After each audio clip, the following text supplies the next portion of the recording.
So hello everyone, and thanks so much for coming today. I'd like to begin by acknowledging and paying respect to the traditional owners of the land on which I'm speaking to you from, the Ngunnawal peoples. I'm here in Canberra, and it is upon their ancestral lands that I'm talking with you today. I'd also would just really like to acknowledge the work of Stacey and MND Queensland in helping develop the guide that I'm talking about with you today, and it would not have been possible without it. I work as the Information Resources Manager at MND Australia. I spend a lot of my time developing fact sheets, booklets, working on online information. I coordinate and work with information and education representatives from across the associations across Australia. So that can and did include people like Stacey, but obviously includes Sandra now and others from the state associations. And that group, what we try and do is we try to identify information needs in the MND community and address those needs as best we can. So folks, if you can just excuse me just for one moment, sorry. I'm working from home because my wife and I are trying to adhere to social distancing restrictions. We're just trying to manage some health issues in relation to COVID. But anyway, so today I'm going to be sharing with you some tips and advice about how to use the recently developed guide to end-of-life care for people living with MND. I'll be talking about why we developed the guide and how it can be used, including its navigation system, its index, its major parts, and strategies for reading and talking through the topics in the guide with others. I'm also going to be spending some time talking with you all about your views and preferences on the guide and things you feel may or may not work with this kind of information. I'd like to note at this point that I won't be talking in detail about specific parts of the guide or about very detailed aspects of end-of-life care in MND. I'm more going to be focused on the how of using the guide and why that might help. So I'm hoping at the end of this session, you'll have a greater awareness of ways to use the guide and feel more comfortable reading the guide and bringing up some of its topics with loved ones and carers and MND advisors and other staff at MND Queensland. My understanding is that you've got access to some great support and staff with Stacey and her team, and they can help link you with people who can provide you with very in-depth information that suits your needs. I'd also like to let you know that while this is an introductory session, due to the sensitive nature of the topic, I can stop the session at any time. I can pause to answer questions. I can slow things down to give time to reflect and try and meet your needs as best as I can. Now, can I just confirm, folks, that you can see the next slide that I've brought up on my screen? Is that coming through okay? Yep. Yes, I can see it, Ben. Thanks, folks. So, as I was saying, I work with the Information Shared Services Group at MND Australia, and over the last few years, the Information Shared Services Group has learned that people living with MND, their carers and staff working at the associations have expressed a desire for more information about end-of-life care and MND. As you may be able to see on the screen here, I've included a couple of quotes from people we worked with who live with MND and provided some great help and advice about the development of this guide. And one of the participants on our project said that they thought it was a great resource, and they think that it is a resource that's valuable for anyone with MND, not just those thinking about end of life. The reason why I'm sharing this quote with you is that the feedback that we were receiving from the MND community, that it was important to have a resource and some information that dealt in some shape or form about end-of-life care and MND. So we also know that research tells us that there's a need to offer people living with MND the opportunity to discuss their preferences and concerns about care at end of life. Such opportunities can help to achieve a sense of control and help with important conversations between family members. So information like what's in this guide can help to support those conversations. We also looked at, sorry folks, I'm just letting a few more members in. As I talk, if I pause, sometimes I'm just crossing over to let people into the session. So sorry, as I was saying, the information in this guide we're hoping, supports conversations. So we also looked at the different kinds of information that were available to people living with MND in Australia about this topic, and there was very little or no MND specific information. And our concern was that that can risk making the management of end-of-life care and MND much harder. So the group and MND Australia were really trying to address a major gap in comprehensive information about the topic in Australia specifically. So right now, I'm not going to go into detail about the process of developing the guide and how we did it. I think it's better to focus on the practical aspects of the guide, but I just want to say that we did our best to listen to the advice of people living with MND. We tried to listen to past carers. We spoke with staff working at MND associations. We also got feedback from palliative care and health professionals about what they felt might work best when developing a guide and some information on this topic. And we also involved them quite closely in drafting the guide, and we tried to respond to their feedback as much as we could. And we looked at the evidence of best practice, including some of the accessibility guidelines in Australia. So, and I just want to flag too that much of the information in this guide was based on an award-winning resource that was developed by professionals in the United Kingdom. So that combination of drawing on high-quality information from the United Kingdom and also the feedback of the Australian MND community was really important, and that's how, I guess, in a sort of big picture sense, that we developed the guide. So we're hoping that it's a high-quality resource that genuinely helps the MND community.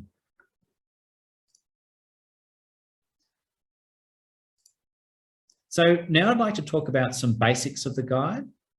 So I can see a few of you on my screen. I'm just going to change it over a little bit so I can see more of you. Has anyone who's here today had a chance to look at the guide, even just a few pages? 1, 2, oh wow, excellent. So that's at least 3 or 4 folks. That's fantastic. So for those of you who are already aware of the guide and some of its basics, I still think it's handy to briefly explain some of them, as there might be some things that you may have missed, or it might help to think about something you'd like to learn more about. And I'm also hoping this is a chance to step through, as I was saying earlier, some of the tips and tools that we've tried to embed into the guide to make it easier to find the information that you need. So as you would already know, the guide is available as a full colour A4 book and in print form from the MND associations across Australia. And it has photos, illustrations, there are reflections from people living with MND, and it also has an index. So some of the topics in the guide can be confronting to read and think about. So the guide was not designed to be read in one go. We've developed the guide to try and allow readers to what we call dip in and dip out and read parts or topics when they feel ready to, or if they have very specific questions or concerns. So our intention in developing this guide was not to, as an experience, not to, encourage people to read it from start to end, but more to access information they feel most comfortable with when they feel ready. So our other recommendation with reading this guide, though, is that to do it with the support of loved ones, an MND advisor, or a member of a healthcare team. And I'd also like to advise Aboriginal and Torres Strait Islander readers that the guide may contain images or names of deceased persons. So as you can see on the screen, there are 5 parts in the guide. Each part has individual sections that provide specific information and advice on a common theme. So for example, part 1, what do I need to know, introduces some of the most important concepts like the benefits of being organised, need to have plans in place for medical, financial, legal and family needs, and when is a good time to start talking about end-of-life care. Later in the guide, in part 3, for example, there's information about what family, friends and others close to a person living with MND need to know. And that part explores things like, for example, ways to release tension, to work through emotions, and having conversations with family and children. But essentially the 5 parts are: what do I need to know? The things I'm likely to experience. So for example, what to expect as MND progresses, and how it affects the mind and body, for example. The 3rd part, as I was saying, is what my family, friends and others close to me need to know. What else might I need to consider? And in that section, we've also included the views of what people living with MND have said about the guide and their experience with end-of-life care in MND. And as you can see there at the end, the last section is about how I can get more help. And that has really great information about help from the MND network, and links to other useful organisations, like those, for example, for advanced care planning, support for mental health and wellbeing, and support for carers. Now, I just want to flag that in the guide, carer refers to a significant person in the life of someone living with MND and who supports them. So a carer might be a spouse, a partner, a mother, a father, a son, daughter, or a trusted friend or relative. Also in the guide, there are some words and terms. So example, things like advanced decision to refuse treatment, ADRT, hospice, palliative care unit.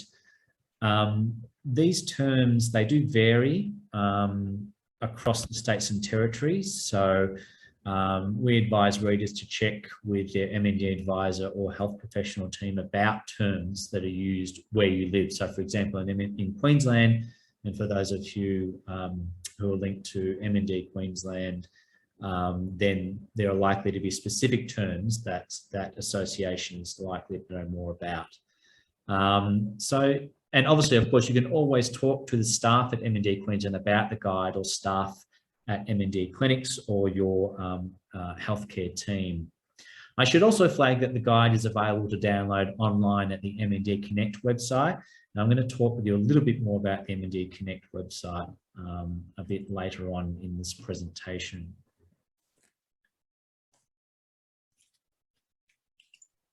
So we've developed the guide and its major parts to be practical, and to try and make it easier for readers to find information that's most relevant to them, and to try and learn about the topic on their terms and when they need to.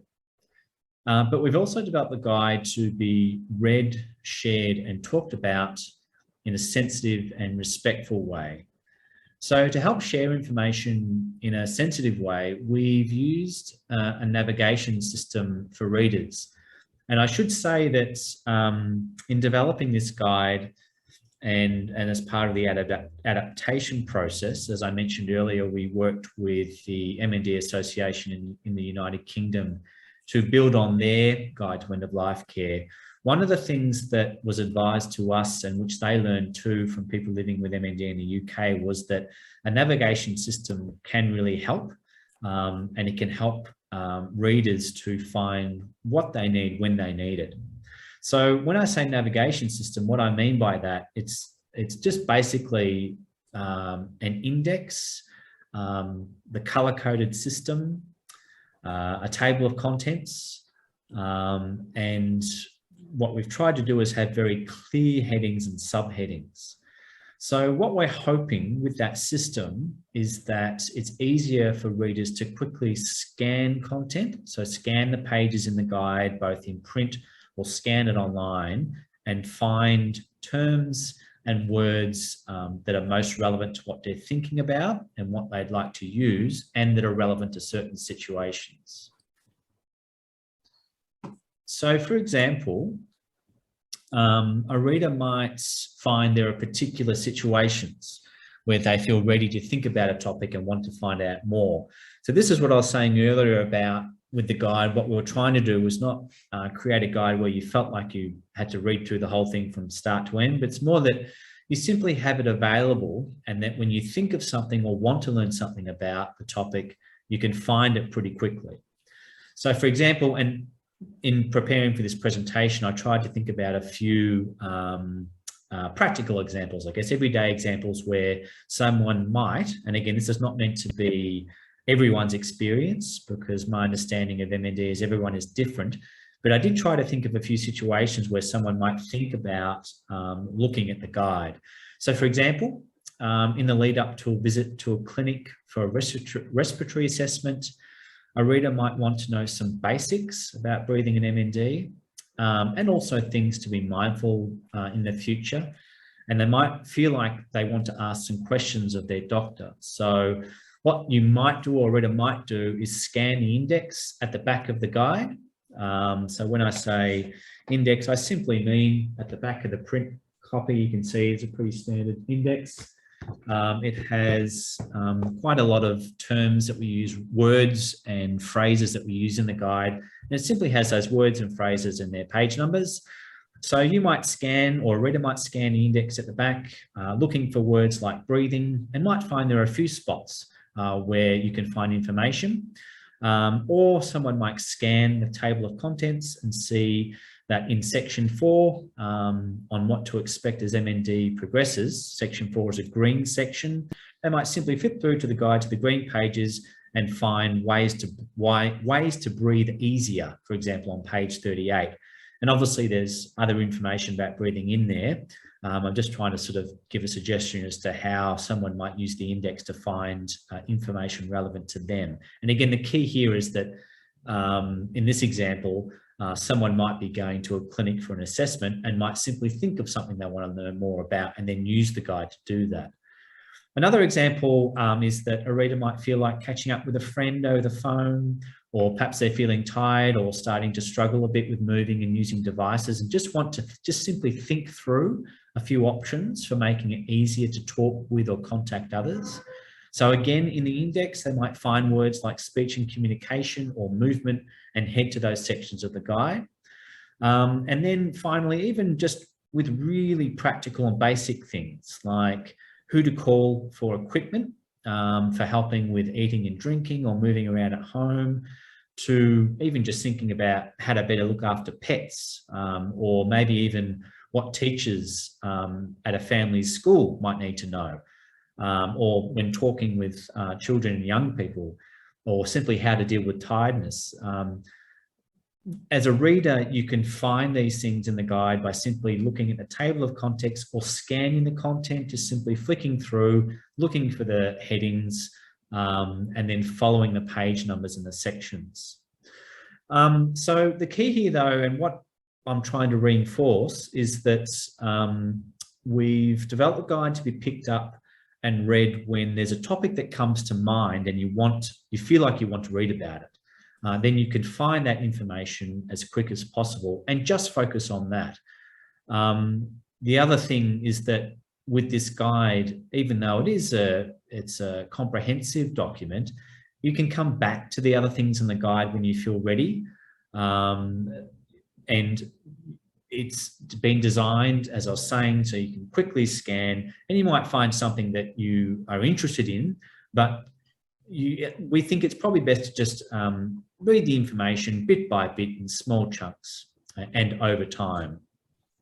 The other thing is that when using this guide, we've tried to make it a document that other people can read, and then also to read and share with others.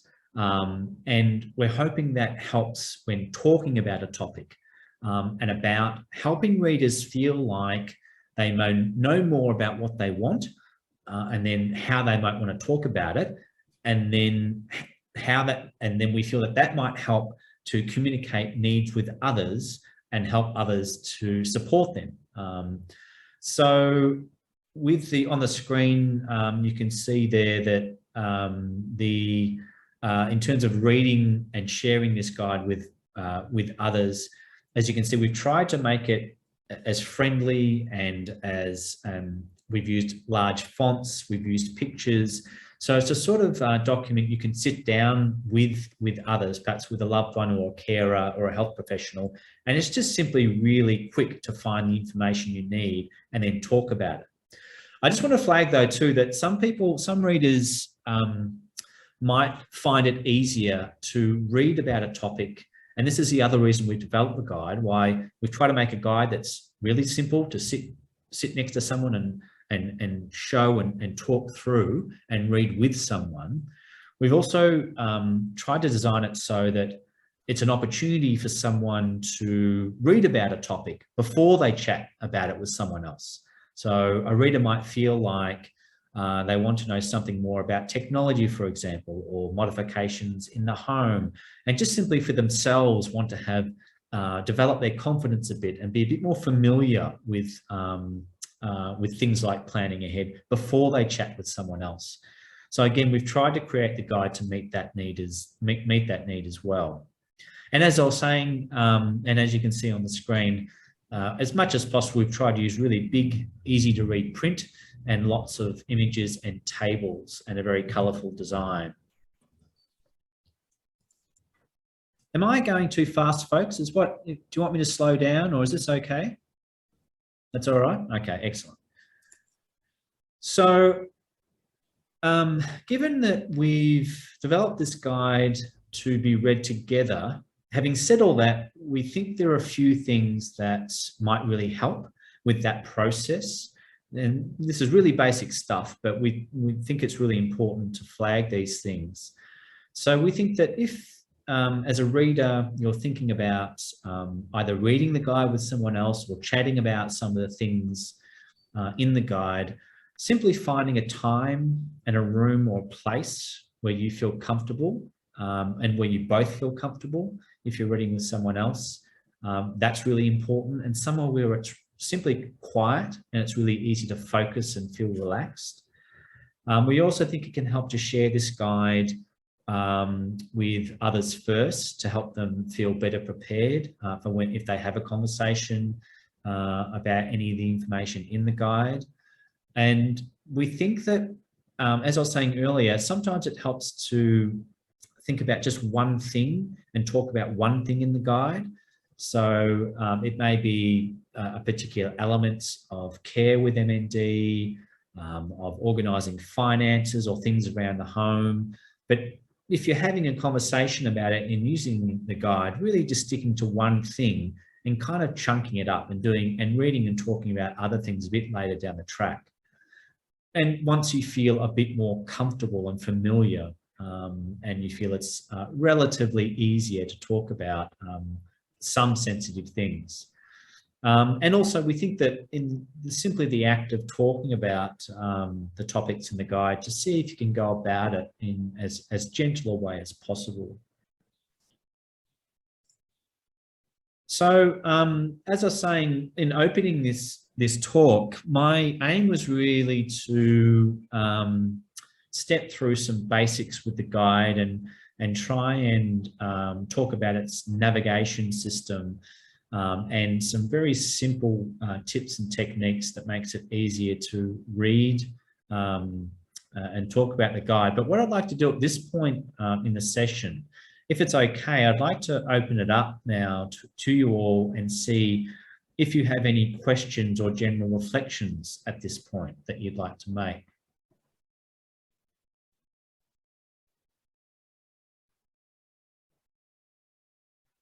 Any questions, anyone? Or is there a way to use the chat function to ask questions? Looks like there's no questions. Does that sound about right?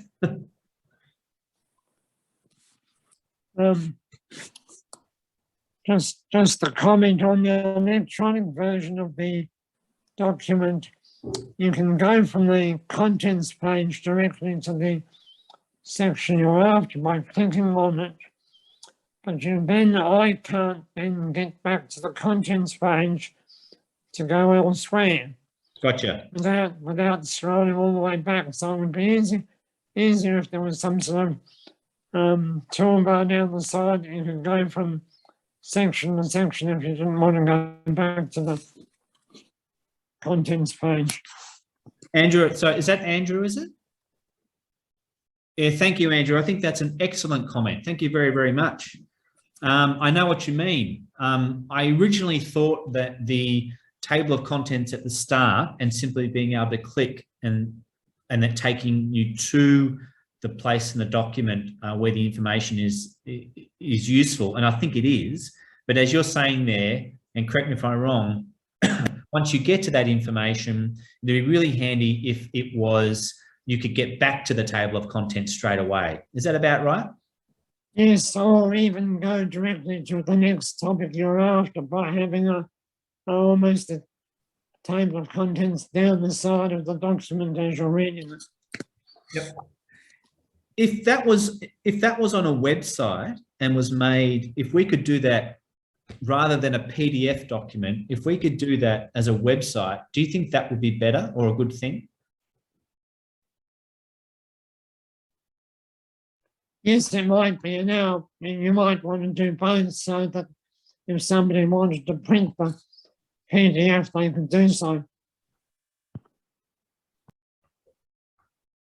That's excellent feedback. Thank you. What I'll do is, so Andrew and everyone, we, as part of my work for the Information Shared Services group, we are monitoring and trying to gather feedback about the guide and ways to improve it. So what I'll do, Andrew, is I'll take that to the group and discuss that with them. I'm also going to check in with my colleague, who's I'm very lucky to have my colleague Ruth Quaken here today, who's just listening and participating. But I'll have a bit of a chat with Ruth as well about ways we could potentially make it easier to access information in the guide using a web-based format instead of a PDF. So that's a really excellent bit of feedback, and I can definitely see how that will be incredibly useful. Would anyone else like to ask a question or make a comment?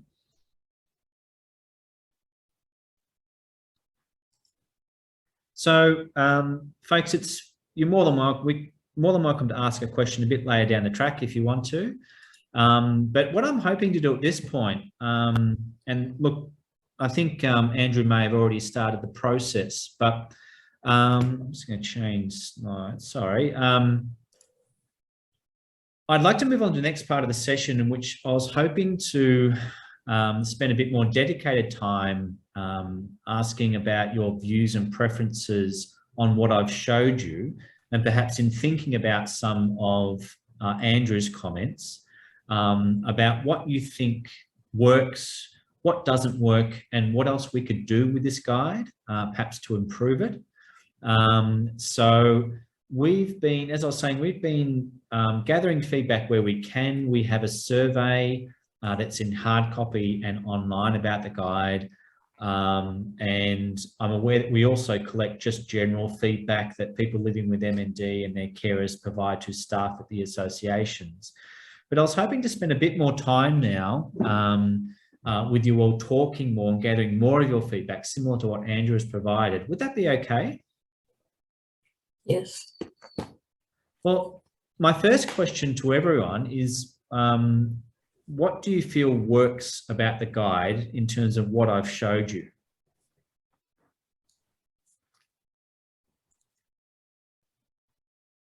Would anyone like to offer any ideas about what they think works so far on the guide? Hello. I can hear you. Me, Julie. I'm a new person. Oh, hi, Julie. Hello, and I haven't got the guide. I don't know what guide you're talking about, but I'm new to motor neurons and I'm very interested in your talk. So, Julie, have you just started up, have you? Yes. You've just logged on to the session, have you? Yes, the first time. Very nervously, because I'm not computer literate very well. But anyway, I'm here. Thanks to Sandy helping me. Oh, well, I really appreciate that you're here, and it's really great to have you as part of the group. And I feel very lucky that I've got your time, Julie. That's okay. So what I can do, Julie, if you'd like to have a bit more time. So first of all, this session we've been talking about a recently developed guide to end-of-life care in MND. Oh, that's and good. I've been stepping through Yes. the basics of how to use it. So we've been talking about what's in the guide, so things to think about, whether it's from planning ahead to how to talk to children Yes. and young people. But what I've been talking about is how to use the guide in a way that's as easy as possible. So using the index, finding ways to scan the guide to find content, information that you need at a particular time, and so on. But what I can do, Julie, is after this session, we can send you a link, or I can chat with Stacey about sharing a hard copy with you. Would that be useful? Yes, that would be wonderful. That would be very Julie, good. I just wanted to say that in the hard copy of the guide, there should be a paper survey. So if you feel up to it and you Yes. feel comfortable, we'd love to hear from you about what you think on the guide as well. Mhm. Yes. And I'm also happy to share the PowerPoint, obviously this video, but I'm also happy to share the PowerPoint with you too, if you like. But Julie, so given you've just logged on, and welcome again. But what I might do, Julie, if it's okay, just turn to the rest of the group to see if the rest of the group would like to share what they think works. Yes. About the guide. Is that okay? That's wonderful. And I'm new to motor neuron, so I've got no idea the symptoms that I'm experiencing. Is it motor neuron or is it my spinal trouble, which I've been treated for the last 10 years for spinal cord injury and in a wheelchair and incomplete paraplegic. But now I'm losing the ability to walk and talk. My voice is gone. So I'm struggling, and I don't know whether the symptoms are in my head, whether they're real or whether it's the motor neurons that's kicking in. And I'm in Toowoomba, I'm under a neurologist here, and I've only seen him 4 times. I'm from New South Wales normally. 2 years ago I've been in Toowoomba. So I'm new to it all, and I'm just finding it difficult. That sounds really rough, Julie. I'm really sorry to hear that. That's very hard. It's difficult to So know. then, Julie, it's Sandy. I'll Yes. actually post you out a hard copy, Thank and you. I'll give you a call as well, That's good. Thank just you. so that you've got one and we can walk through it. Thank you. Yeah, thanks, Sandra. And Julie, yeah, I had a great chat with Sandra last week about the guide, and I'm really... What I'm after, I'm looking for that end of life, because I've got cardiac failure and lung cancer as well. So it's pretty close coming up now. I realise that now because of my abilities are disappearing very fast. And I've been independent for a long time, but it's coming to the end now where I can't do what I used to do. Not that I want to be 25 again or 40 again, but I'm 77, and I just want to be independent as much as possible. But the tiredness and the pain and the voice. That's very rough. I'm very sorry to hear that, Julie. But look, I hope that catching up with Sandra can help with that, and I hope that the guide might be able to provide some information. And I think that, again, having chatted with Sandra last week, I hope that might be able to help. And I really appreciate your time here today, Julie. And even to be able to connect with other people that've got MS, motor neurons, I'd be grateful to hear, are the symptoms that I'm getting, are they real, or, do other people have these symptoms, or is it just me? I don't know. That's a really tough question, Julie. And I think I think Sandra is probably your best port of call to help with that. Yes. But I really appreciate you sharing. And look, I just wanted to say that in the guide, there's some information in the guide that might help, but Sandra will really help to step through that with you. And I really appreciate you sharing with us, Julie. Julie, if it's all right, would it be okay to turn to the rest of the group now? Yes, yes, about things definitely. at work? I'm interested. Thank you, Julie. So, okay. So for Andrew and others here today, are there things about the guide that you feel work and that are effective? If I was to say generally it works well, Would you agree with that?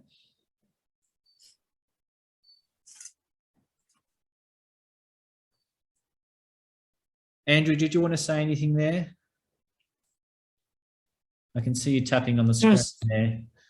Just to say that, look, I've only had a chance to briefly flick through it, so it's a bit hard to comment. Yeah, I haven't had a proper look through it all yet. That's okay. Look, and I really appreciate that, Andrew. And I reckon just based on everyone's questions and feedback so far, it might be everyone's still just, this is very much an introductory session, so probably still just learning about the guide. Is that fair to say? Yeah, that seems that way to me. So look, what I'd like to do, given the fact that we're all, most of you folks who are here today are still new to this guide, I hope that this session has helped introduce you to some of the basics. So what I'd like to do is I'll just close off what I'm calling my formal feedback about the guide and perhaps things we could do differently. But I would very much like to hear from you all. In the guide, we have, as I was saying, the paper version of the guide, there is a paper survey, and the guide is also available online, and we have an online survey of that. So if you'd like to spend a bit more time thinking about and looking at the guide, and you do have some feedback, you've got a couple of options there.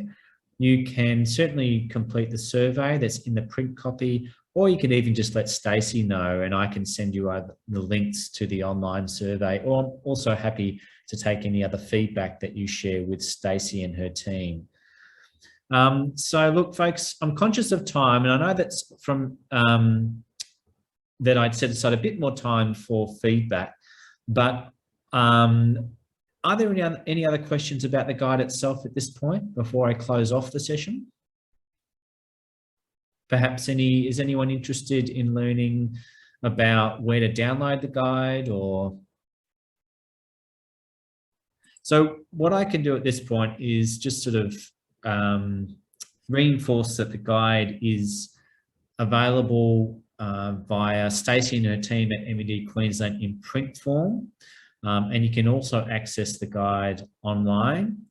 And in accessing it online, I just wanted to let you know that MND Connect, can you all still see my screen? Yes. At the bottom of the screen, you'll see there's a URL there that links to MND Connect. So MND Connect is a project that has supported the creation of a new website, and also to help the MND associations, including MND Queensland. And MND Connect is also working to provide an information line service. But the great thing about the MND Connect website, and I'm just thinking, Julie and Andrew, just with some of your specific questions, MND Connect provides a range of sources of information about motor neuron disease. But it features really easy to use articles, it's got more guides, and it's got other information resources from advice about eating and drinking and swallowing, to where to find assistive technology, and where to get help from MND associations located across the country. So you might want to have a look at MND Connect. And again, what we've tried to do with MND Connect is trying to make the information as easy to access as possible. So there's plenty of photos. It has a tile-based system, so you can flick through and find content that interests you quite quickly.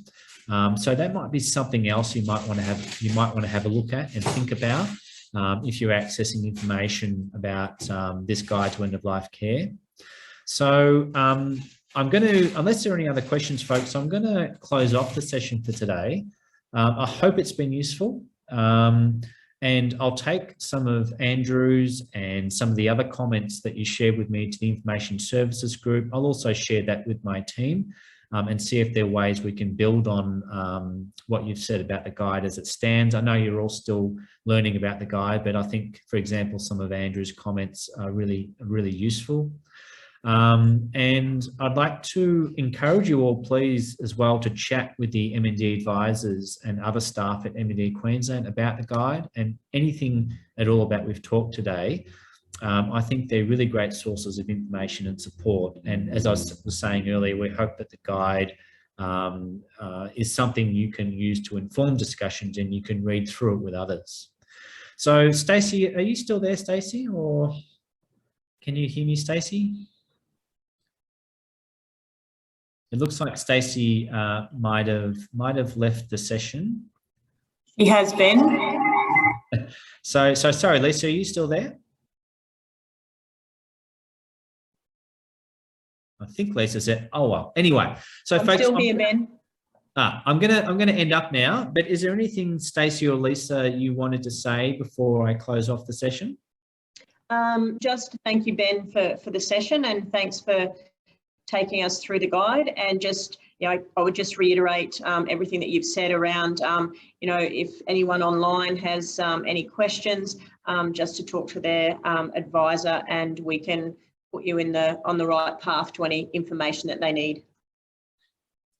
Yeah, thank you. Yeah, totally. So, so I might stop there, folks. And Lisa or Stacey, should I simply press pause on my share screen and let you take over the screen now? Is that best? I think, yeah, that's fine, Ben. And I think most people can just leave the session now if that's if we're done. Excellent. All right, sounds good. All right, Thanks so much, everyone, and I hope you have a great day. Okay. Thanks, Ben.